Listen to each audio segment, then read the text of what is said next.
Hey, we're back to do a video on the sheep heart. So, this is from the sheep heart. I'm gonna throw some gloves on so I can play with that sheep heart. There we go. Get it out here. It's a bag. Maybe I should open the bag before I start the video. I don't care. There we go. I got a nice looking sheep heart right here. Look at that sheep heart. It's already been cut. You can see the dissection. But check this out. This is the front.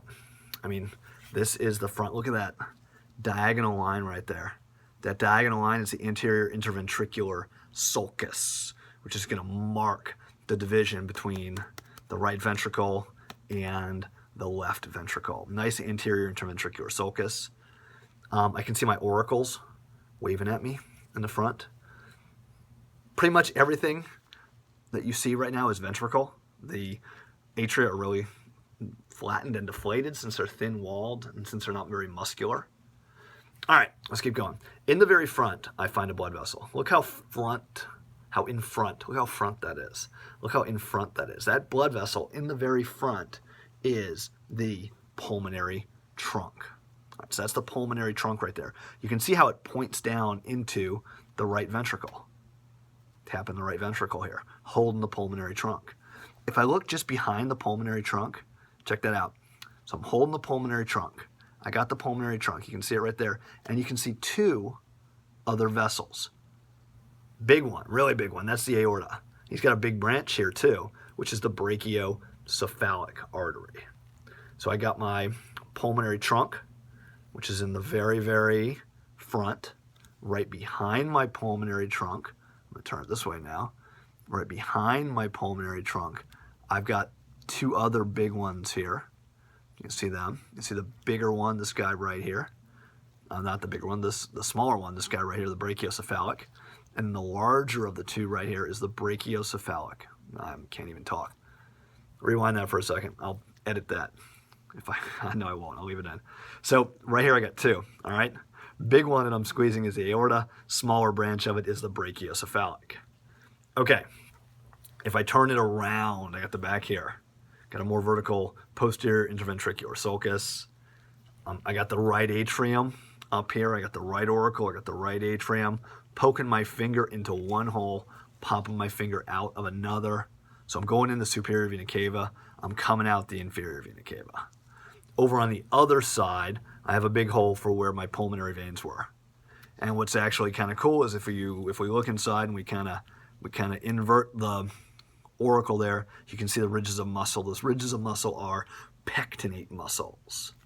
Okay, let's keep going. Let's open this guy up.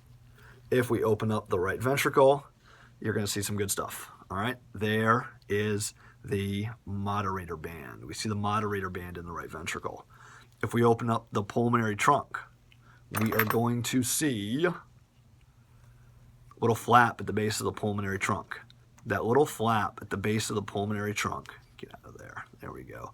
That little flap at the base of the pulmonary trunk right there is one of the flaps of the pulmonary semilunar valve. Okay, what else can I see?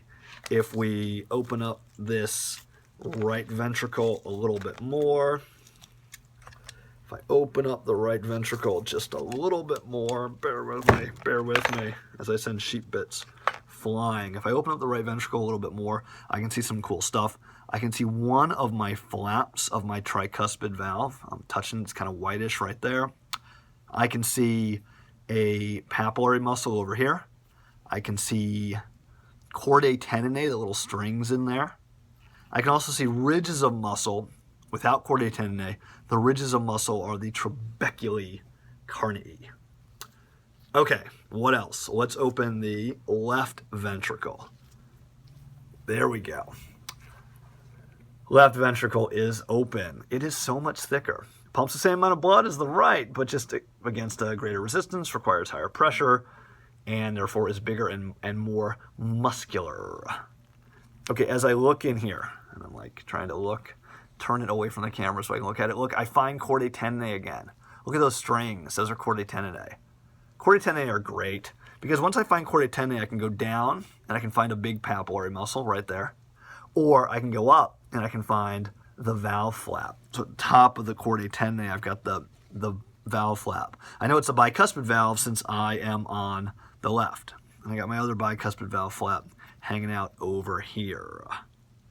So what else can we see? What else can we see?